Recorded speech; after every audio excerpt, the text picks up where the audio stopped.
লাইফে আপনি কাউকে এভাবে ভালোবেসেছেন যে তার কথাই কম বেশি সবসময় চিন্তা করেন?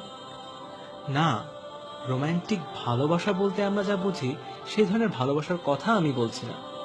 এটা এমন এক ধরনের ভালোবাসা যাতে রয়েছে প্রচন্ড সম্মান, আকুলতা, এক ধরনের তীব্রতা যা আপনার চোখ ভিজিয়ে দেয়। আমার মনে হয় মাইকেল জ্যাকসনের ফ্যানরা ব্যাপারটা ভালো বুঝবে।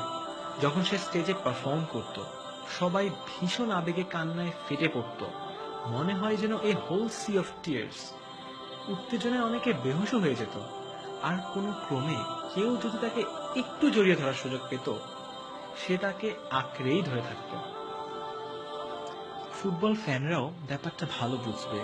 তার ফেভারিট প্লেয়ারকে একটু ছুঁয়ে দেয়া, জড়িয়ে ধরা যেন জীবনের সবচেয়ে দামি মুহূর্ত তাদের জন্য।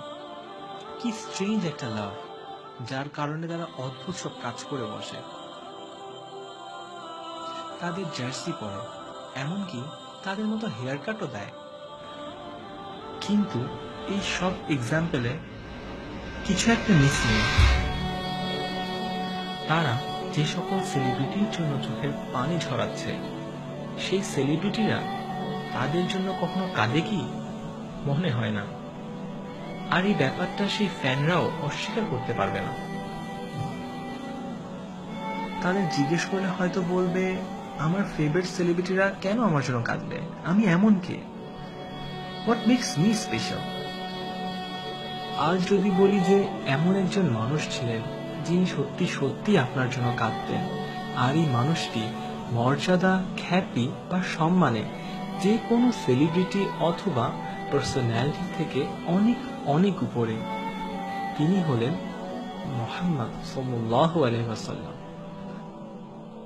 তিনি রাত জেগে নামাজ পড়তেন, তার পা ফুলে যেত নামাজ পড়তে পড়তে। আর নামাজের মাঝে কাদের জন্য দোয়া করতেন জানেন?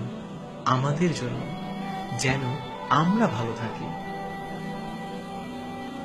আর এই কথা ভেবেই তার চোখ ভিজে আসতো যে তারপরে আরো অসংখ্য মানুষ আসবে যারা তাকে দেখেনি, তবুও তাকে বিশ্বাস করবে, তার দেখানো পথে চলবে। আর এই মানুষদেরকে তিনি নিজের ভাই বলে সম্বোধন করেছেন। প্রত্যেক নবীকেই একটি বিশেষ দোয়ার সুযোগ দেওয়া হয়েছিল, যেটা অবশ্যই কবুল হবে। আর রাসূল সাল্লাল্লাহু আলাইহি ওয়াসাল্লাম সেই দোয়াটিও রেখে দিয়েছিলেন আমাদের জন্য। আপনার জন্মেরও 1000 বছর পূর্বে আপনার জন্য এই মানুষটি কাঁদতেন। কিন্তু আপনি কতটুকু মূল্যায়ন করছেন তার চোখের জলের?